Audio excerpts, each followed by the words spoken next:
boa tarde para você de casa. A gente está chegando para mais uma tarde juntinho de você de casa com nós falando nisso. E como é bom estar sempre aí na sua casa. Tudo bom, Fê? Tudo bem, Natália Teodoro. Ter você Está aqui mais linda um hoje, dia. parabéns, viu? Muito obrigada, graças ao Sérgio. É, o sempre nosso escolhe as nossas roupinhas. personal stylist, como dizem, né? Que chique. E aí, Fê? E aí, Natália, nós começamos um Falando Nisso, o melhor encontro juntinho com o pessoal de casa. Além disso, você se diverte e fica muito bem informado. E a gente espera a sua ligação através do 9711-1313 ou também via torpedo SMS. Envie sua mensagem para o número 72250, iniciando sua mensagem com as letras BV de Band Vale. Então você manda sua perguntinha pra gente, que a gente responde pra você aqui no Falando Nisso. Com certeza, daqui a pouquinho a gente tem o nosso giro de notícias pela redação com o nosso querido Rafael Lima. Tem Segurança 24 horas com Dani Blade. Mas agora, Pedro Mariano, tem ele, o nosso querido Momento Cultural, Felipe. Que dia é hoje? Hoje, seguindo nossas pesquisas intergalácticas, né, Natália? Hoje é dia do surf. Você surfa? Eu. Já pegou uma um dia? Não. Quem surfa é o marido da Sol, Conrado. Olha só o Conrado. Um abraço, Verdade, viu, Conrado? surfista. E também hoje é dia do zelador. Parabéns a todos os zeladores. Oh, meu Deus. E hoje no calendário dos bichos, Natália Teodoro, hoje é dia do jacaré. É dia do jacaré? É. Oh, meu Deus, tudo bem, né? E a nossa frase do dia, o nosso pensamento, aquele momento de reflexão é o seguinte: a vitória em cada dia da nossa vida é decidida logo pela manhã. Olha que interessante. Então já acorda com bons pensamentos, levanta da cama sempre com pensamento positivo. Com Isso faz certeza. toda a diferença durante o dia, hein? Com certeza. Sempre Pra começar o dia muito pensamentos bem. bons chamam coisas boas, Fê. É verdade. Muito legal. Bom, e o nosso bate-papo de hoje, que também é super bacana, não é, Fê? Para levantar você, para você ter um objetivo bacana, muita coragem. Sacudir a poeira. Claro, sem dúvida nenhuma. A gente vai falar sobre complexos. Você é complexado, Felipe? Olha, eu já tinha um complexo por minha altura, sabe? É? Mas hoje eu não tenho, não. 1,5 m tá ótimo. E olha, existe complexo de tudo que é tipo, viu? A gente já estava conversando aqui nos bastidores e o bate-papo de hoje é maravilhoso. A gente quer ajudar você, por isso você participa sempre com a gente. Você sabe, toda quarta-feira aqui no Falando Nisso você aprende a viver bem com a Flora Terra, as boas escolhas que fazem a vida ficar muito melhor.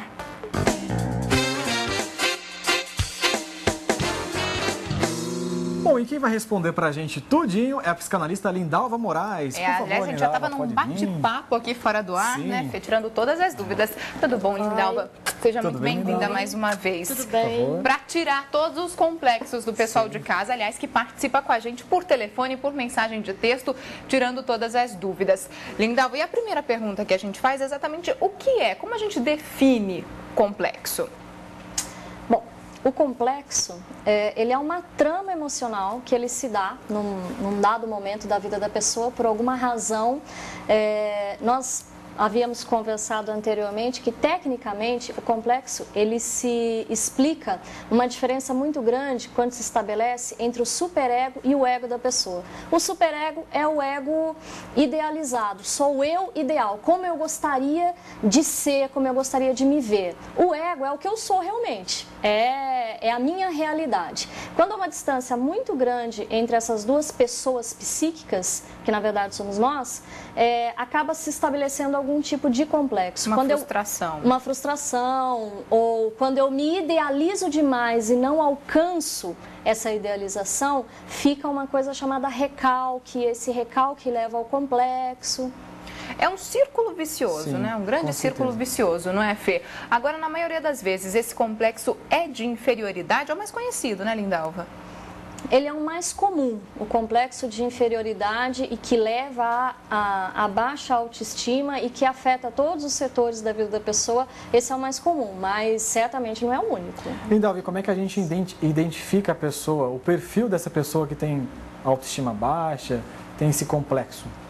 Bom, primeiro vamos dizer como que a própria pessoa se identifica na condição de complexada e como é que o outro de fora vê dessa forma. Quem sofre de complexo, ele precisa se questionar se isso que ele vislumbra, que ele busca, ou a questão do seu complexo, começa a inibir a tua vida, começa a limitar os passos dele. Puxa, eu gosto muito de festas, mas eu não vou a essa festa porque eu me sinto acima do peso, porque nenhuma roupa fica boa, porque alguma coisa assim acontece. Enfim, ele começa a colocar fatores limitadores na vida dele. Consequentemente, esse complexo ele vai abrangendo cada vez mais esses setores da vida dele, familiar, pessoal e tudo mais. Então quer dizer que uma pessoa que está ficando muito dentro de casa e o pai, a mãe, o pessoal de casa está reparando, aí já tem alguma coisa errada. Tem que saber o que está por trás disso, que pode ser um complexo. Pode. Então, a maneira como quem está de fora enxerga é bem interessante, porque o complexado, ele investe tanto em ocultar o complexo ou a parte que lhe afeta, que ele acaba deixando ainda mais em evidência, entendeu? Então, não é difícil quem está de fora enxergar qual é a razão do desconforto dele. Olha só, mas a pessoa, ela reconhece que ela é complexada, né? Porque as pessoas de fora podem estar vendo isso. Não, mas ela só fala naquilo, ou ela está se escondendo, ela está se recuando. Mas a pessoa, ela reconhece que ela tem um complexo, que tem alguma coisa errada? Ela pode reconhecer como pode não. Como qualquer outra psicopatologia, a dificuldade em se reconhecer que a tem é a necessidade de tomar uma atitude. Se eu não reconheço e se eu sublimo, se eu faço de conta que não existe ou que não me afeta, eu não sou obrigada a fazer alguma coisa em função disso e vou administrando isso mesmo com os meus fatores limitadores. Agora, se eu assumo que eu tenho, alguma coisa vai ter que ser feita, né? Ou eu vou ter que buscar ajuda, ou eu vou ter que compartilhar isso com outras pessoas, que é a parte mais difícil. É isso. Sim. Lindalva, e se o indivíduo ele for uma pessoa frustrada no trabalho e não for bem sucedido, pode estar agravando essa inferioridade, esse complexo, esse problema todo? Pode estar em diversas condições diferentes, né? Se ele tem um complexo de rejeição, que é bastante comum, ele pode aí entra numa outra coisa que a psicanálise chama de fantasias persecutórias. Sabe aquela pessoa que fala assim: puxa, o chefe falou um bom dia mais entusiasmado para o meu colega do que para mim. Nossa, a distribuição das tarefas no setor é desfavorável a mim, e a pessoa se sente perseguida, né? Mas ela é perseguida com tudo, né? O padeiro deu o pão mais queimado para ela e tudo ela se coloca nessa condição.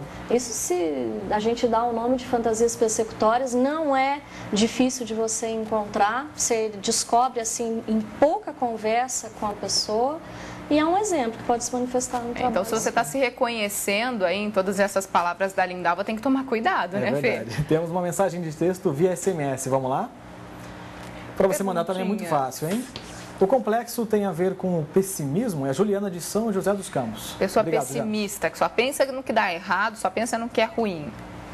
Não necessariamente, sabe? É muito interessante isso que ela falou do pessimismo, mas se enquadra numa questão paralela ao complexo e que é bárbaro, porque todos nós temos os nossos mecanismos de defesa e sobrevivência. Desde que a gente nasce, o nosso inconsciente cuida para começar a elaborar e criar esses mecanismos. E nós temos um mecanismo incoerente, completamente incoerente, que nasce conosco, que é da necessidade de preservação com relação ao que pode acontecer de pior. Então, o meu inconsciente me manda a seguinte mensagem: olha, algo está para acontecer, mas se prepare para o pior.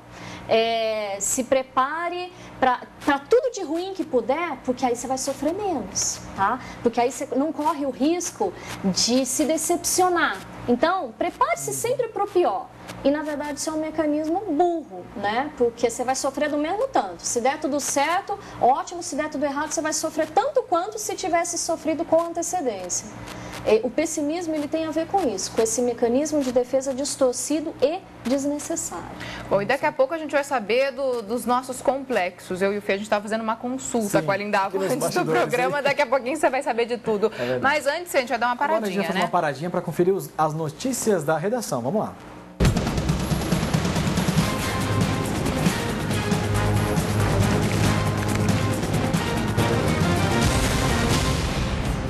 Bom, ele todas as tardes está com a gente. Sempre muito bem informado, nosso querido Rafael Lima. Rafael, vai aparecer aqui, muito boa tarde para você. Diga lá pra gente como estão as estradas que cortam a nossa região nessa quarta-feira. Boa tarde, Natália. Boa tarde ao pessoal de casa. Bem, neste momento, tranquilo o movimento nas principais rodovias aqui da região do Vale do Paraíba, especialmente as litorâneas. O tempo bom, sol forte neste momento. Ainda as nuvens negras não chegaram aqui na região do Vale do Paraíba e garante a boa visibilidade para os motoristas nestas rodovias, inclusive no trecho de serra, tanto da Tamoios quanto da Oswaldo Cruz. Para quem quer subir a Serra da Mantiqueira pela Floriano Rodrigues Pinheiro, também não terá problemas. Problemas mesmo só na Dutra, lá em Guarulhos, no sentido Rio de Janeiro. A concessionária informa problemas do quilômetro 221 ao 220. Temos problemas também aqui no Vale do Paraíba, em Guaratinguetá, do quilômetro 61 ao 63.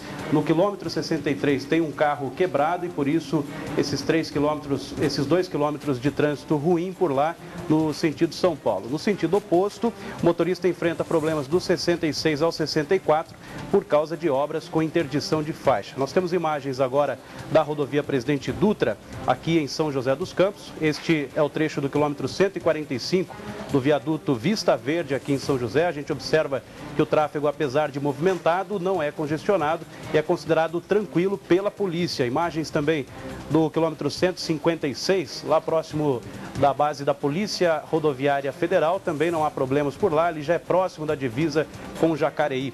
E no quilômetro 169, que é o retão de Jacareí, onde geralmente acontecem colisões e acidentes, não é por causa da proximidade dos veículos, mas neste momento a gente observa também que vai fluindo tranquilamente o tráfego pelas principais rodovias aqui da região, Natália. Rafael, vamos fazer um giro pelos principais destaques dessa quarta-feira. A Defesa Civil aqui de São José dos Campos, ela derrubou casas que ficam em áreas de risco no bairro. Outras residências também vão ser demolidas? São 234 casas no total, todas elas foram interditadas pela Defesa Civil desde o dia 11 de janeiro, quando ocorreu aquele deslizamento de terra, um barranco de 30 metros de altura. Muitas casas foram construídas irregularmente nesta área e 5 pessoas morreram nesta oportunidade. Desde então, a Defesa Civil, ela interditou todas as casas que serão demolidas. Ontem, 6 casas foram destruídas e hoje o procedimento ele começou no período da manhã e não tem prazo para terminar. Mas a Prefeitura, ela garante que todas as vítimas, todos os flagelados, sejam eles proprietários das casas que serão destruídas ou aqueles que estão desalojados, todos receberão um imóvel novo nos conjuntos habitacionais que estão sendo construídos em diversas casas, em diversos bairros, aliás, aqui de São José dos Campos. E lembrando também que hoje a Prefeitura paga o último lote do auxílio moradia para 29 famílias do Rio Comprido, aqui em São José dos Campos, Natália. Rafael, a gente vem acompanhando também o caso da empresa Dacom. Muitos estudantes foram prejudicados, não tiveram um baile de formatura. Aliás, os proprietários da empresa continuam desaparecidos, eles desapareceram simplesmente, não é, Rafael? Mas agora a gente tem notícias de que algumas noivas, alguns casais também foram prejudicados, é isso mesmo? Não são somente os estudantes, os formandos das universidades aqui do Vale do Paraíba que estão tendo dor de cabeça com a Dacom. Os proprietários simplesmente desapareceram desde o dia 29 de janeiro, quando os formandos dos cursos de odontologia e da Universidade de Taubaté, e um outro curso que não me lembro o nome agora, Natália, mas eles ainda estão desaparecidos e somente deste baile que não aconteceu, lá na DPM em Taubaté, eles teriam fugido com mais de R$200 mil. Esse dinheiro seria de fornecedores do evento e todos os fornecedores, obviamente, não receberam e eles não permitiram a realização do evento.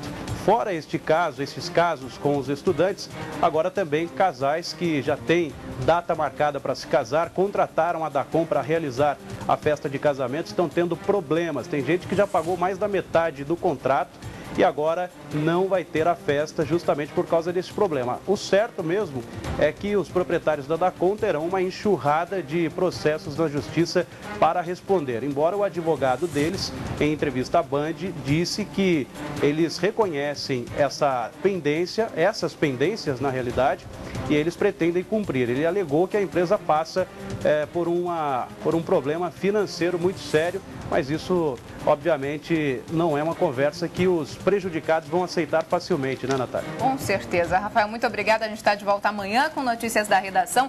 Agora eu fico imaginando o desespero, né? Porque não ter o baile de formatura já é terrível. Agora imagina o casamento, que é um momento único na vida de todo mundo. Bom, amanhã tem mais notícias da redação e a gente vai para a primeira paradinha aqui no Falando Nisso. A gente volta com mais bate-papo sobre complexos. Mas antes, tem Boca no Trombone.